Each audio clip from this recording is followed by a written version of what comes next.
सत्संग करिए, सत्संग करिए। लेकिन आप सभी के मन में आया होगा सत्संग क्यों करें? आया होगा ना? कुछ लोग रहते हैं जिनके मन में आता है सत्संग करें तो इसका प्रॉफिट क्या है, इससे फायदा क्या होगा? तो एक बहुत ही सुंदर दृष्टांत है। एक व्यक्ति थे, सभी लोग इधर ध्यान से सुनिए। एक व्यक्ति थे, उन्हें रात्रि में कोई काम आन पड़ा जिससे उन्हें बाहर जाना पड़ा। पहले जमाने में कोई वाहन तो थे नहीं और उनका जो गांव था वो नदी के किनारे था। तो यदि उनको दूसरे गांव जाना होता था तो नाव से जाना होता था। उनको रात में काम याद आया, वो अपने घर से निकल लिए। जैसे ही नदी के किनारे पहुंचे तो उन्हें एक नाव दिखी और वो नाव में बैठ गए और पूरी रात उन्होंने नाव चलाई। क्या चलाई? नाव। पूरी रात उन्होंने नाव चलाई। लेकिन जैसे ही प्रातःकाल हुआ तो वो क्या देखते कि उन्होंने जहाँ से नाव चलाना शुरू किया था वो वहीं के वहीं खड़े। नाव आगे ही नहीं बढ़ी। क्यों नहीं बढ़ी? क्योंकि नाव एक खूंटे से बंधी रहती है। जब वो खूंटे से आप गांठ खोलोगे रस्सी की तब नाव हमारी आगे बढ़ेगी। तो वो व्यक्ति वो गांठ खोलना भूल गए थे, इसीलिए वो नाव आगे नहीं बढ़ पाई। इसी प्रकार हमारा जीवन है। हमारे मस्तिष्क में जो अज्ञानता रूपी गांठ बंधी हुई है, जो अंधकार रूपी गांठ है, जब तक हम सुंदर सी कथा का श्रवण पान नहीं कर लेते तब तक वो अज्ञानता रूपी गांठ खुलती नहीं है।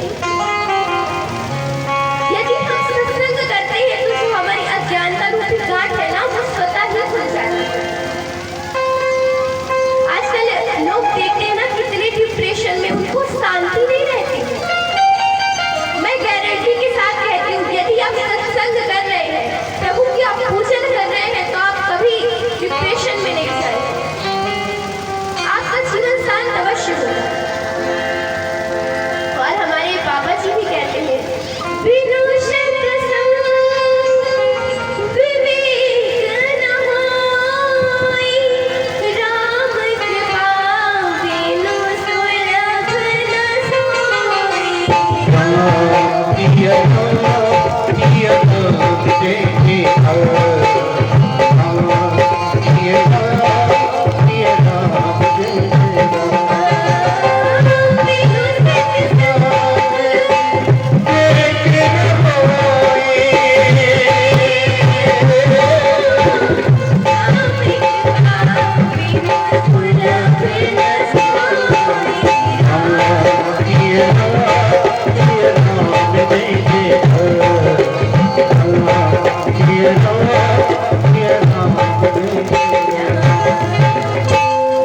सत्संग विवेक न होई, राम कृपा बिनु सुलभ न सोई।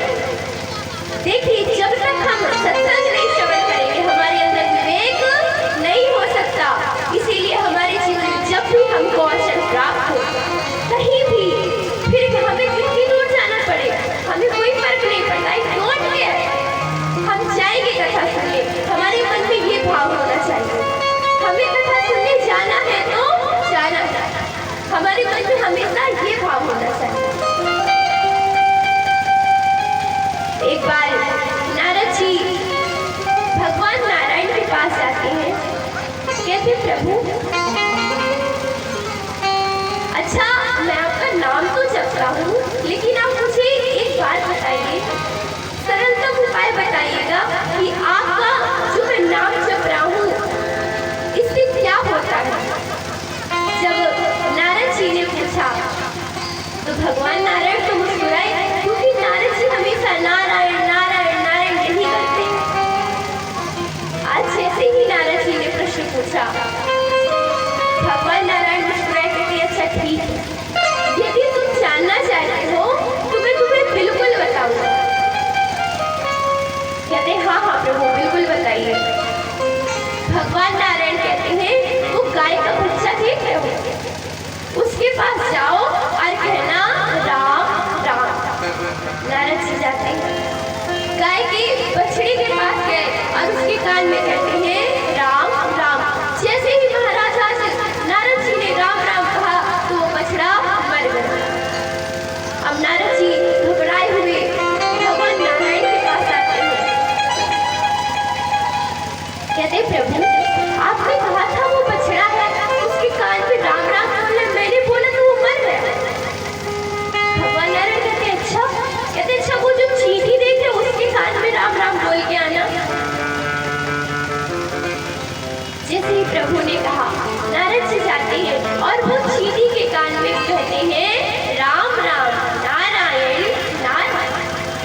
कैसे चींटी मरी। फिर नारद जी घबराए और गए, बोले प्रभु मैंने तो आपका नाम लिया था पर चींटी तो मर गई। अब भगवान फिर मुस्कुराए, कहते अच्छा राजा के यहाँ एक पुत्र हुआ, तुम उसके पास जाओ और वो नवजात शिशु है, आप उसके कान में राम नाम कहो। अब इस बार तो नारद जी बड़ा घबरा रहे हैं कि हे भगवान यदि इस बार मैंने राम राम बोला वो मर गया तो राजा तो मुझे छोड़ेंगे नहीं, ऋषि लोगों से श्राप दिलवा दिया तो मेरा काम तो हो जाएगा। आज महाराज भगवान नारायण की आज्ञा थी तो नारद जी डरते डरते गए। आज जैसे ही उस राजा के घर में पहुंचे तो राजा ने कहा आइए देवर्षि आपका स्वागत है। देवर्षि जी का पूजन किया और नारद जी कहते क्यों एक बात बताइए आपके घर में कोई पुत्र हुआ है नवजात। राजा ने कहा हाँ महाराज आप आशीर्वाद दे दीजिए। आज नारद जी जैसे ही गए कमरे में और उस बालक के पास खड़े हो गए पर राम राम नहीं बोल रहे, नारायण नारायण नहीं बोल रहे हैं और वहीं पर बैठ के रोने लगते हैं। अब जैसे ही आज रोने लगे प्रभु की माया तो देखी, वो छोटा सा नवजात शिशु आज बोल पड़ता है कि हे देवर्षि आप क्यों रो रहे हो। आज देवर्षि ने सारी बात उस बच्चे को बता दी। देवर्षि नारद जी ने सारी बात उस नवजात शिशु को आज बता दी। आज जैसे ही बताई महाराज वो छोटा सा बालक कहता है हे प्रभु आप दिन भर नारायण नारायण नाम जपते हो फिर भी आप समझते हैं इसका फल क्या है। वो बच्चा कहता है वो चींटी वो बछड़ा कोई और नहीं बल्कि मैं था, जिसको वो चींटी की योनि वो बछड़े की योनि और दिनों तक भोगनी थी, लेकिन प्रभु के नाम की महिमा तो देखिए आज मुझे मनुष्य जन्म प्राप्त हो गया। क्योंकि देखिए सभी लोग आप सब जानते हैं जो मनुष्य जन्म है ना बड़ा दुर्लभ है, बड़ी कठिनाइयों से मिलता है। यदि इस जीवन का हमने ध्येय केवल यही समझा बस खाना बनाओ धन का संचय करो और कुछ नहीं पेट भरो सो जाओ, ये हमारा ध्येय नहीं है। अपने जीवन का एक उद्देश्य रखिए, भगवान इतना दीजिए जामे कुतुम शमाए, मैं भी भूखी ना रहूं और साधु ना भूखा जाए। तो अपने जीवन का उद्देश्य यही रखिए कि प्रभु हमें उतना ही दीजिए जिसमें हमारा पेट भर जाए और यदि कोई हमारे द्वार में अतिथि आ जाए तो उसका भी पेट भूखा ना। प्रेम से बोलना पड़ेगा भाई, ऐसे नहीं दोनों हाथ उठा के राधे राधे भैया राधे राधे। तो देखिए भगवान के नाम की महिमा तो अपार है।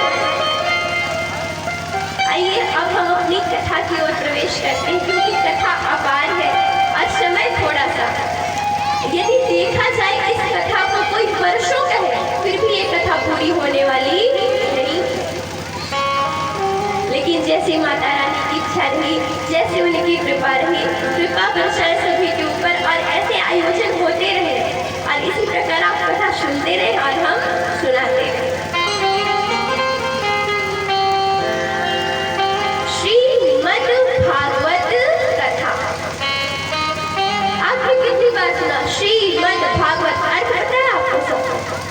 श्रीमद् भागवत का अर्थ पता है कि भागवत का अर्थ क्या होता है? Full form. सब चीज का फुल फॉर्म होता है ना, तो भागवत का फुल फॉर्म क्या है बताइए? इधर पता है भागवत का फुल फॉर्म किसे पता है? हाथ उठाइए। भागवत का अर्थ क्या है जिसे पता है हाथ उठाइए। पता है किसी को? नहीं पता? नहीं पता? किसे किसे नहीं पता? किसे किसे नहीं पता? तो इसका मतलब आप लोग को पता है नहीं पता? अगर हम पूछें, हम जो भी पूछे आप जवाब दीजिए, क्या कोई शर्म की बात नहीं है? देखिए जब तक हम बताएंगे नहीं तब तक हम समझ नहीं पाएंगे, इसलिए बताया है कोई दिक्कत नहीं है।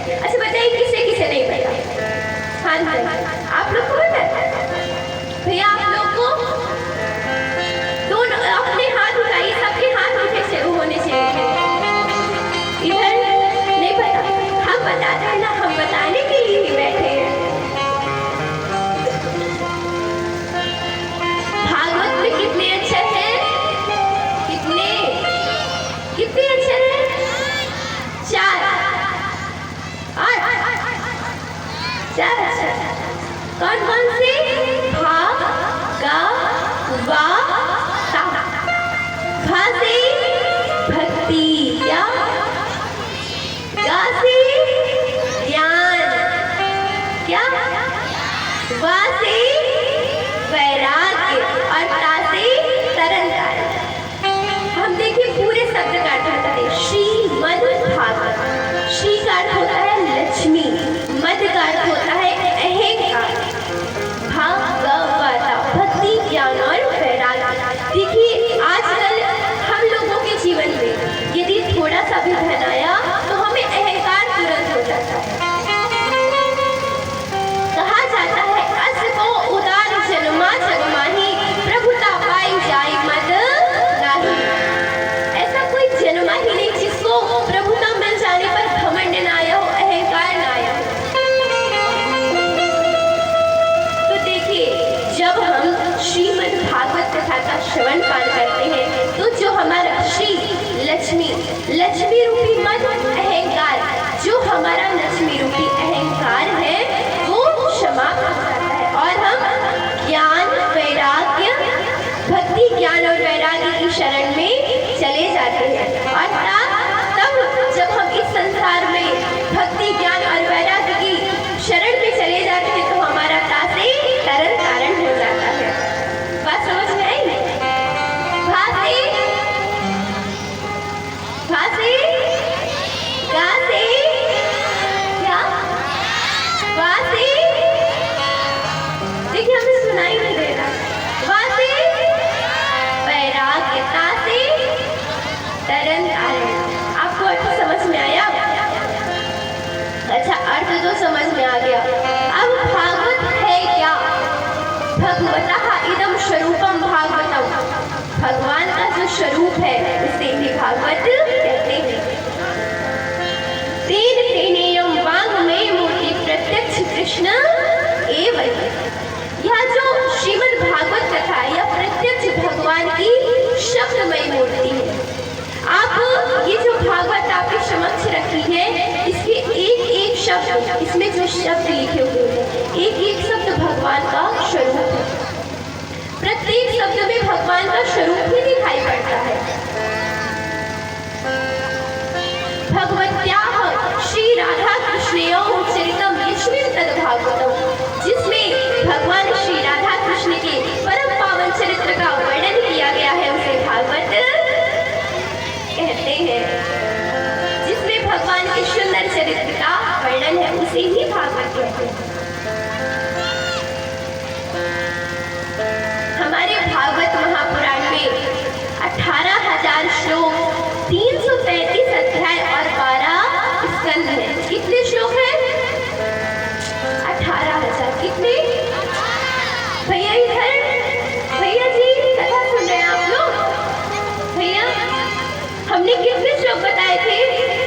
18,000 और अध्याय 335 और स्कंद 12 स्कंद, 335 अध्याय और 18,000 श्लोक। और भागवत की रचना किसने की है? वेदव्यास जी। बोलिए वेदव्यास जी महाराज की। वेदव्यास जी ने 12 स्कंद के पहले महात्मा का वर्णन किया गया है। भागवत जी में महात्मा का वर्णन है। महात्मा अर्थात महिमा। क्या? महिमा। महात्मा का अर्थ होता है महिमा। अच्छा महिमा का वर्णन क्यों किया गया? क्योंकि देखिए जब तक हम जानते नहीं कि इस चीज की श्रवण पान से, मतलब यदि कोई हमें कह रहा है ये चीज करो तो हमें पता होना चाहिए इसका प्रॉफिट क्या है। अब हम आपको कह रहे हैं भाई भागवत श्रवण करो, लेकिन अब मन में प्रश्न आता है कि भागवत क्यों श्रवण करें? कुछ महिमा होनी चाहिए इसकी। तो वेदव्यास जी ने सर्वप्रथम भागवत जी की महिमा का ही वर्णन किया है कि किस प्रकार से इसमें प्राणियों का उद्धार होता है। क्योंकि जब तक हम किसी चीज के विषय में जानते नहीं कि इसमें है क्या, तब तक उसमें प्रेम उत्पन्न नहीं होता। क्योंकि हमारे बाबा जी भी कहते हैं जाने बिनु न हो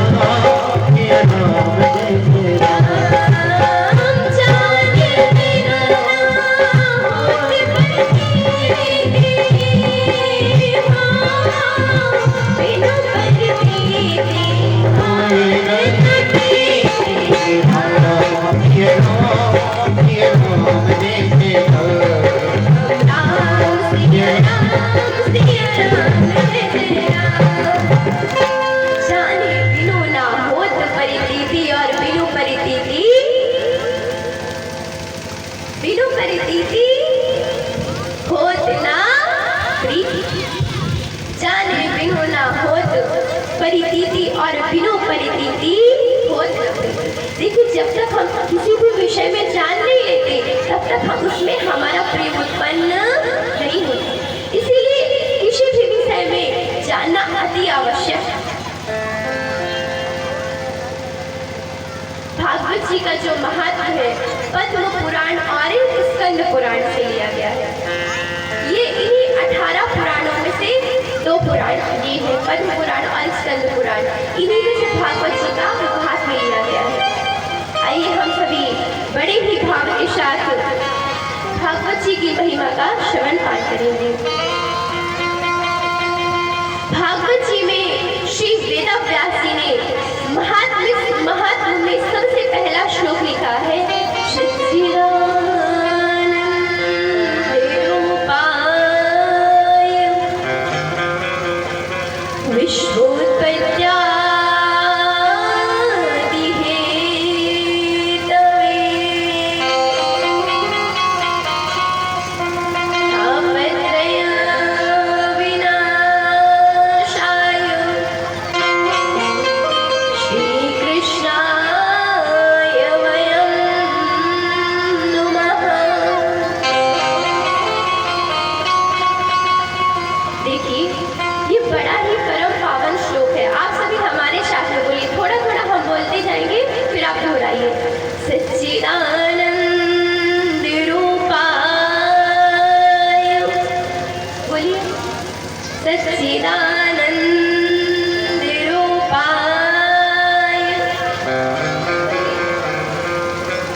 बोलेगा, ठीक है? तेज तेज बोलिए ताकि आवाज यहाँ तक आए, ठीक है? नहीं फिर हम समझ नहीं पाएंगे। सच्चिदानंद रूपाय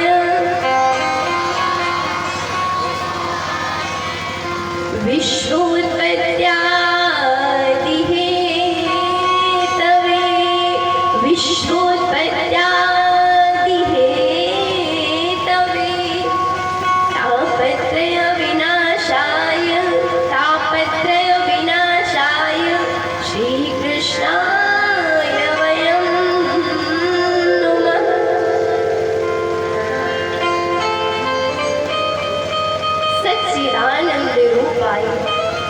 सच्चिदानंद सत चित और आनंद।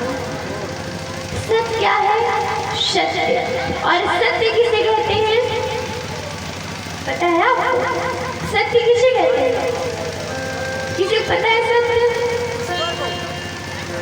जी सही, आप सभी को पता है सत्य किसे कहते हैं? जो कभी बदलता नहीं, जो सदैव अडिग ही रहता है। हम अपने जीवन को देखें, आप अपने जीवन में कितनी बार बदले? कौन बदला अपने जीवन में? कौन बदला? सभी लोग बदलते। किस प्रकार से? देखिए, जब हम छोटे से रहते, छोटे से कोई हमारे सामने टॉफी रख दे, खिलौने रख दे और पैसे रख दे, हम क्या उठाएंगे? खिलौने उठाएंगे, टॉफी उठाएंगे, पैसे तो नहीं उठाएंगे। अब हम थोड़े बड़े हो गए, मान लीजिए विवाह हो गया, अब हमारे समक्ष कोई टॉफी रख दे, खिलौना रख दे और पैसा रख दे, कहते इसमें से एक चीज उठा लो, हम क्या उठाएंगे? पैसा, है ना? देखिए, दूसरी बार बदले अपने जीवन में। अब हम वृद्ध हो गए,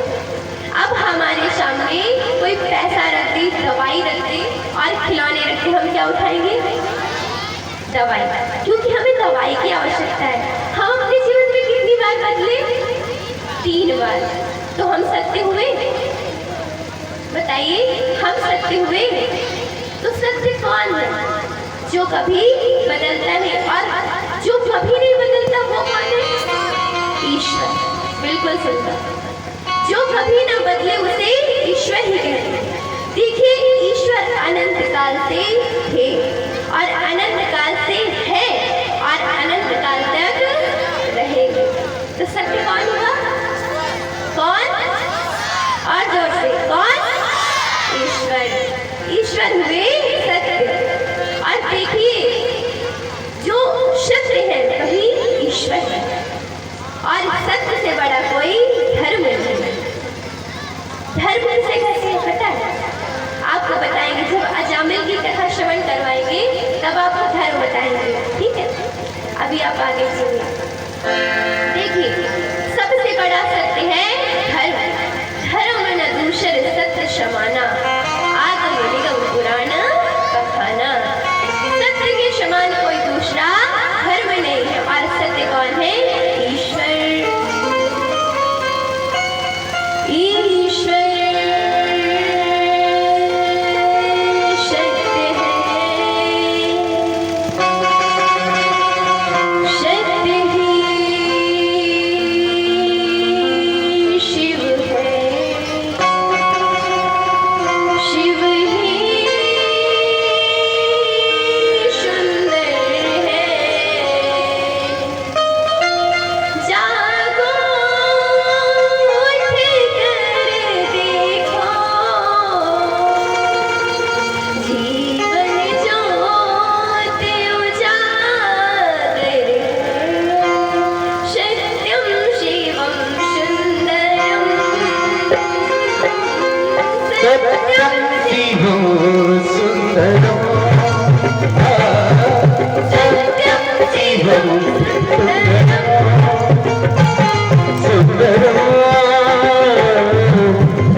किशोर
बोलिए राधा रानी सरकार की।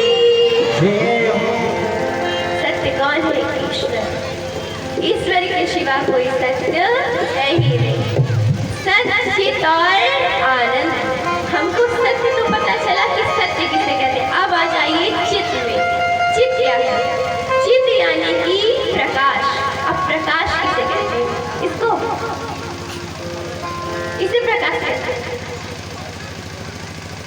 देखिए, यदि हमें इस पंडाल में रोशनी की आवश्यकता है तो हम ये सब माध्यम लगाएंगे, लेकिन इस पूरे संसार को, पूरे विश्व को जो प्रकाशित कर रहा है वो परमपिता परमात्मा।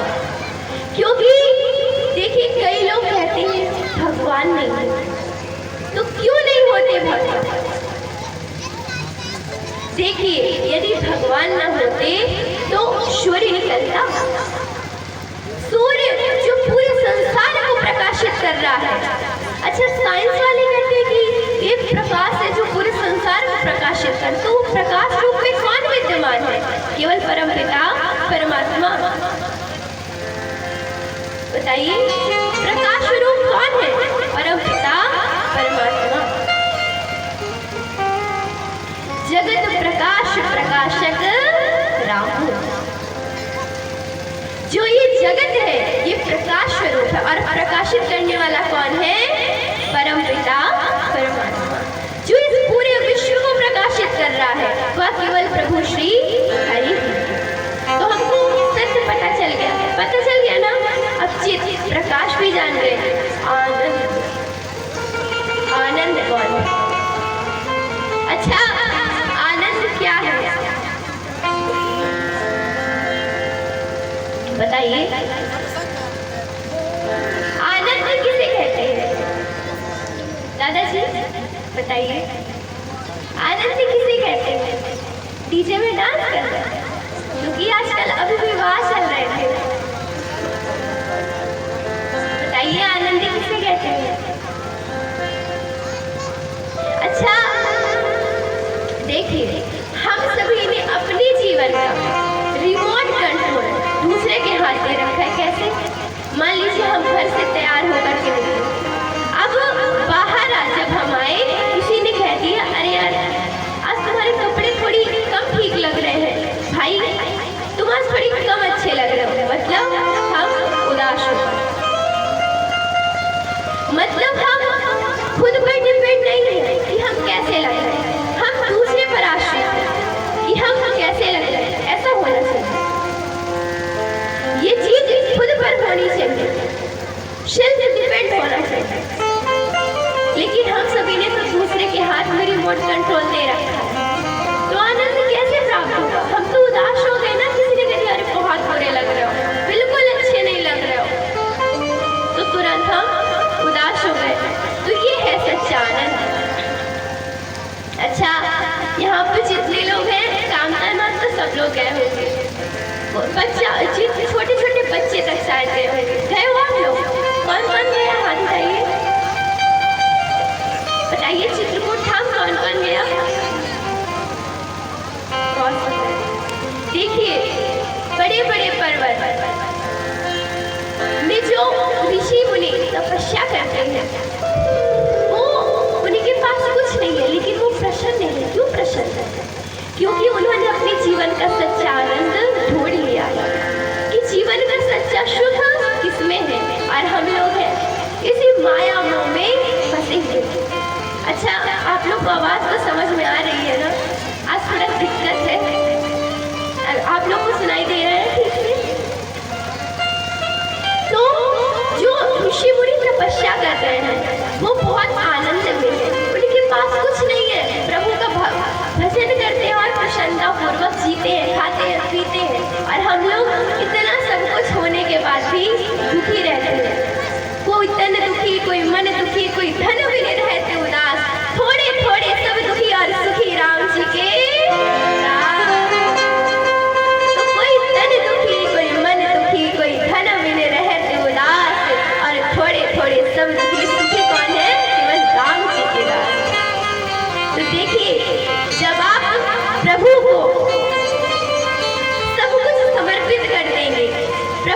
शरणागति प्राप्त कर लेंगे कि हे प्रभु, हमारे जीवन में जो भी कार्य हो रहे हैं, हम अच्छा कर रहे हैं, बुरा कर रहे हैं, जो भी कर्म कर रहे हैं, सब प्रभु आपके श्री चरणों में समर्पित है।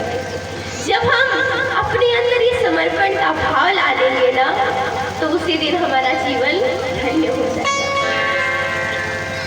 हम दुखी क्यों हैं? क्योंकि हम किसको करता मान रहे हैं? स्वयं को, कि जो कर रहे हैं, जो हो रहा है मैं कर रहा हूँ, बल्कि हम नहीं करते, परमात्मा करते हैं।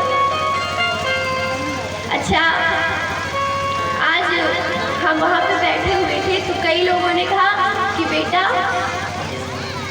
दीदी जी ये बात बताइए कि जो लोग बिल्कुल पूजा पाठ नहीं करते हैं वो तो बड़े प्रसन्न हैं, और हम भगवान की भक्ति करते हैं, रोज माता रानी के मंदिर आते हैं पूजा करने, हम क्यों इतने दुखी हैं? तो हमने कहा भाई आपको ये बात बताने से कोई फायदा नहीं, हम सबके समक्ष बताएंगे, सब लोग जानेंगे कि उनमें और आप में क्या अंतर है। देखिए,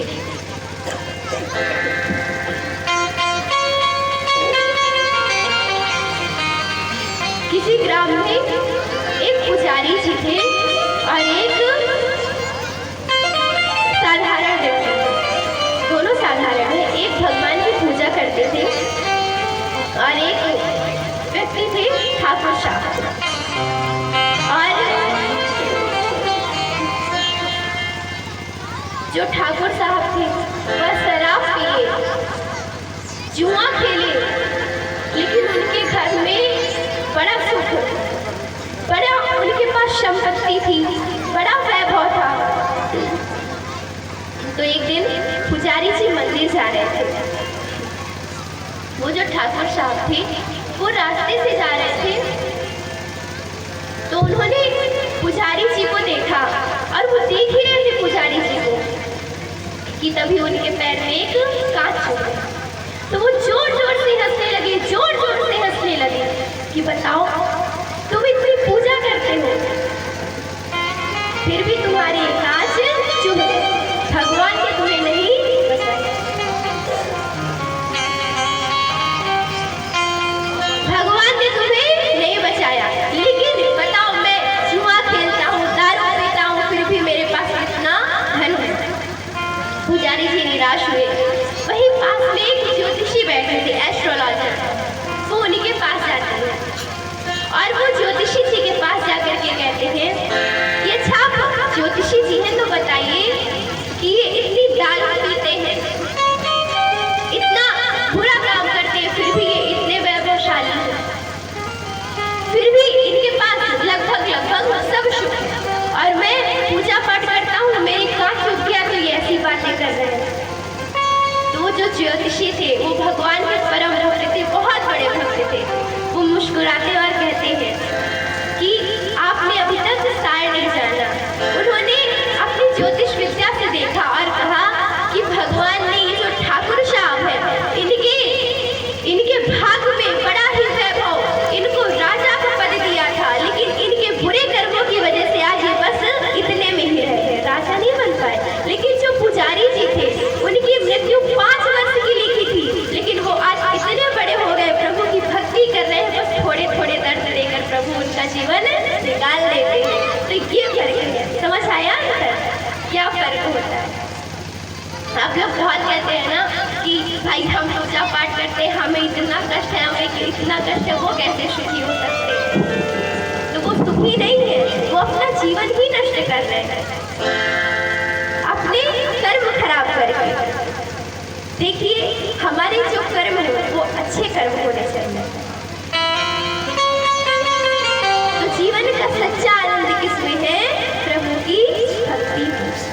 हम लोगों ने 3 चीज जानी, सच्चित और सच्चिदानंद रूपाय विश्वोत्पत्त्यादि हेतवे।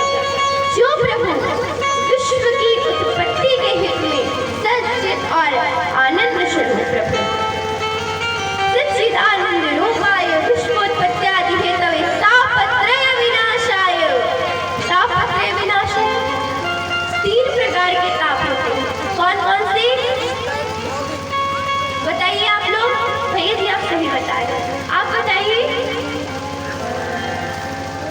माली जी बताइए कितने ताप होते हैं?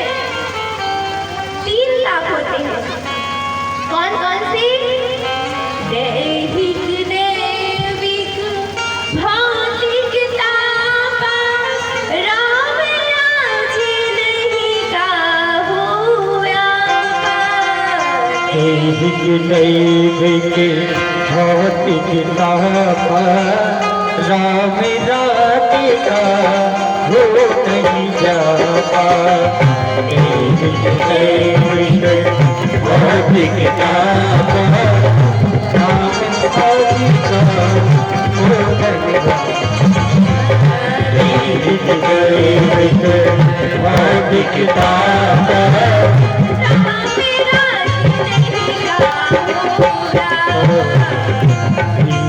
जय राम जय जय राम श्री राम जय राम जय जय राम। दैविक और भौतिक ताप कितने ताप हुए? कितने? 5? कौन कह रहा है 5?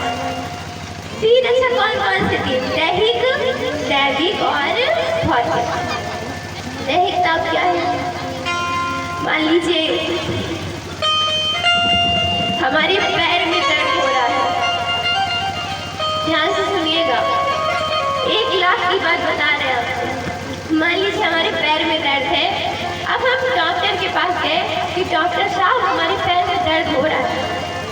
अब हम डॉक्टर साहब के पास गए पैर का दर्द ठीक करवाने के लिए, लेकिन अचानक से हाथ में दर्द होने लगा। एक दर्द ठीक नहीं हुआ, दूसरा दर्द शुरू हो गया। दैहिक दैविक कौन सा? मान लीजिए हम घर से कहीं जा रहे हैं, कुछ सोच करके कि हम वहाँ जाएंगे, अचानक रास्ते में हमारा एक्सीडेंट हो गया। देखिए आजकल लोगों को शुगर भी बहुत हो रही है। जो ताप भगवान के द्वारा दिए जाए वो होते हैं दैविक ताप। दैहिक जो शारीरिक ताप होते हैं, हमारे शरीर में जो ताप हो, जो कष्ट हो, वो है दैहिक ताप। दैविक जो भगवान के द्वारा प्राप्त होता है। दैहिक दैविक और भौतिक। अब भौतिक ताप तो लगभग सभी लोग जानते होंगे। भौतिक ताप किसे कहते हैं? मान लीजिए हमारे पास साइकिल है। अब हम रास्ते पे चल रहे हैं, हमने चलते चलते बगल से गुजरती मोटरसाइकिल देखी। अब हमारे मन में आ गया कि भगवान हमें मोटरसाइकिल दिला दिए होते तो कितना अच्छा होता। अब भगवान की कृपा हमें बाइक ही प्राप्त हो गई। अब हम फिर घर से निकले, हम मोटरसाइकिल पे जा रहे हैं, बगल से कार निकलती जा रही, चुपती जाए। वाह भाई, मन में आ गया हे प्रभु बताओ, इसके पास कार है, आज हमारे पास होती तो हम भी इस तरह धूप में ना जाते। अब प्रभु की सुंदर सी कृपा, माता खेरोवती की कृपा, उन्होंने कार भी दे दी आप लोग को। तो अब हम कार तक ले लिए। प्रभु धन कम पड़ रहा है और धन मिल जाता और हम संचय कर लेते तो ज्यादा बढ़िया। मतलब हमारी इच्छाएं कभी समाप्त नहीं होती, इच्छाओं का अंत ना होना, यही है भौतिक ताप। दैहिक दैविक और भौतिक ताप। तापत्रय विनाशाय। जो प्रभु 3 प्रकार के तापों का विनाश करते हैं, श्री कृष्णाय स्वयं उन प्रभु को हम माता लक्ष्मी जी के साथ प्रणाम करते हैं। यहाँ पर श्री का अर्थ क्या है? यहाँ पर श्री माता लक्ष्मी से लिया गया है। सच्चिदानंद रूपाय विश्वोत्पत्त्यादि हेतवे तापत्रय विनाशाय श्री कृष्णाय स्वयं नमः। सच्चित और आनंद स्वरूप प्रभु जो विश्व की उत्पत्ति के हित में 3 प्रकार के तापों का नाश करते हैं, ऐसे सच्चिदानंद स्वरूप परम पिता परमात्मा को हम माँ लक्ष्मी, माँ राधा रानी के साथ प्रणाम करते हैं। बोले वृंदावन बिहारी लाल की। प्रबली प्रेमी के पाले पड़ के प्रभु को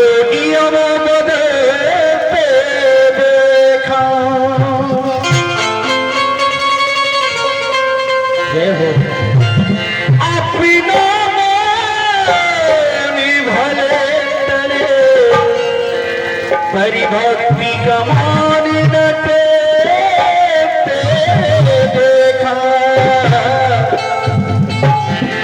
हरि भक्ति कमान नटली देखा।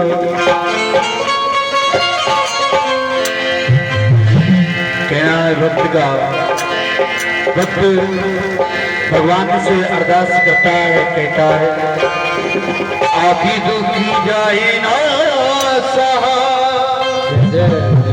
प्रभु मोहि करी दो रहा, आपी दुखी जाए ना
यहाँ तो संसारी पग पग में पाप करते हैं।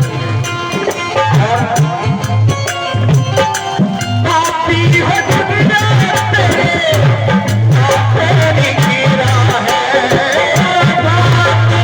दुनिया